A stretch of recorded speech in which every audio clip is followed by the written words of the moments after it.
Now pay close attention. This isn't something you see every day. Welcome back to another video, and today I want to talk about the G.I. Joe classified series Big Boa.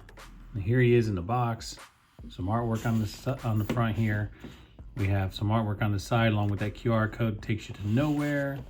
Then on the back we have a picture of Big Boa himself standing in an octagon ring or in a ring, and a couple of promotion pictures of the figure itself, and then once again artwork on the side of the figure. So let's get this bad boy out of the box and let's take a look at him. All right, so now we have Big Boa out of the box. Here he is standing in all his glory. And I just have to say, and I forgot to mention this in the beginning, this guy is number 114 in the line. So if you are an inbox collector, he is number 114 in the line. Definitely, back in the day when I had the original, I don't have the original anymore, but when I had the original one of this, he didn't come with the alternate head, but still just a weird, strange looking character, right? So, but if you guys don't know, this guy originally was supposed to be Rocky Balboa, and it didn't work out because of the fact that Coleco put out their Rambo line, and which therefore didn't get the rights to use Stallone's likeness, but they had already for the G.I. Joes for him to, just like Refrigerator Perry and Sergeant Slaughter, Rocky Balboa was supposed to be on the Joe team. They had a bio already written up for him and everything. Then they had to retract it and whatever, whatnot, because it just didn't work out. Just the way things go. But in the end, Hasbro did obtain Coleco when they went under. And if I'm wrong, you guys can correct me, but I'm pretty sure that's kind of the way it went. Anyway, so instead of them, because they couldn't get the rights to the likeness or anything like that, and I don't know if they could do that now, but here you have Big Boa, and they made him on Cobra's team, which is fine. That's really cool. The only thing is that he's like a cross between a character from Mad Max, or Mad Max Beyond Thunderdome, whatever the case. Something. I don't understand what the weird fetish is with the Cobra team walking around shirtless with cod pieces and spiked bondage gear on, but hey, that's cool, whatever floats Cobra's boat. But anyway, let's talk about this guy a little bit, right? Let's take a look at this guy. So looking at his face sculpt, right, and in the original bio for this guy, the reason why he wore that mask is because his face was smashed shit, literally, pardon my language, but it's the truth. He was so disfigured that's why he wore the mask. Not that that takes away from his boxing or anything like that, but that's just the way it went for this character. Now here they gave him some kind of likeness, somewhat. I like the fact that they gave him his missing tooth right there, pretty good. And then he's got a cut under his eye. I don't know if my camera, there we go. Camera's not focusing, but you have the cut under the eye, the missing tooth. And he has a concerned look on his face, more than a gritting teeth look on his face. He looks a little bit concerned. And his hair is all slicked back neatly and stuff like that. He doesn't look like a guy whose face looks like smashed shit, that's for sure. But still, I mean, hey, whatever. They gave him a decent looking face anyway, for without having that head sculpt. Moving down to the bondage straps that he's wearing. I like the way that they colored in the buckles here, which is pretty good. And the ring that actually holds the straps.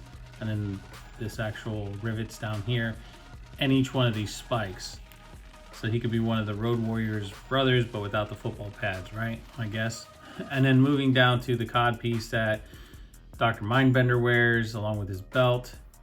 That's there. You could say this is the protection, sparring protection that they wear when boxers spar, but if you ask me, that's just, yeah, I'll just leave it at that. We have the pins in the arms. It's not pinless. Going down to these hand bandages. These are not hand wraps. Nobody, and I'm going to critique this because nobody, and anybody who boxes or does any type of fighting whatsoever knows that you do not bandage your hands this way. You're not even protecting your wrists down here at all.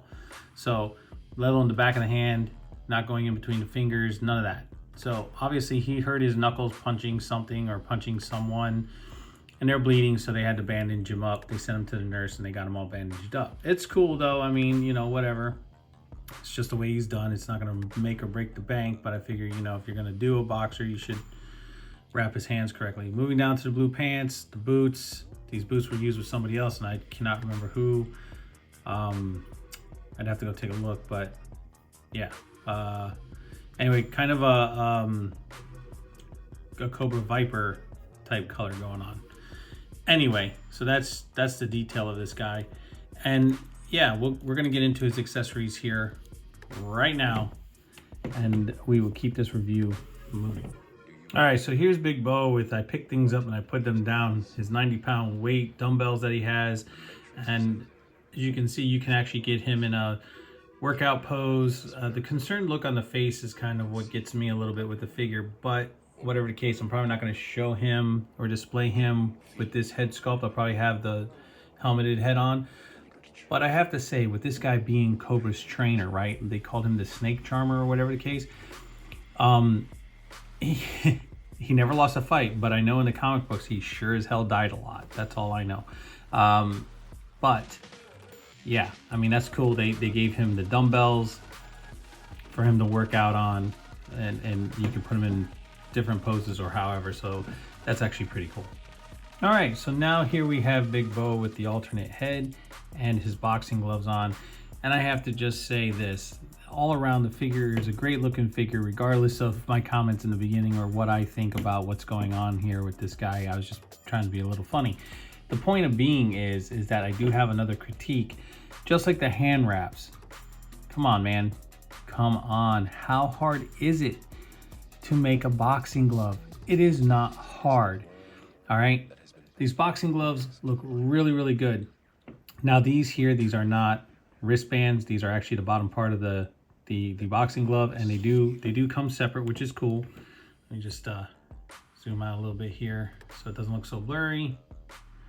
All right, so these do come off, right? So when you're exchanging your hands and you take the hands out, these do come off. So you have the little wristband there, but these are the Velcro piece on the actual boxing glove.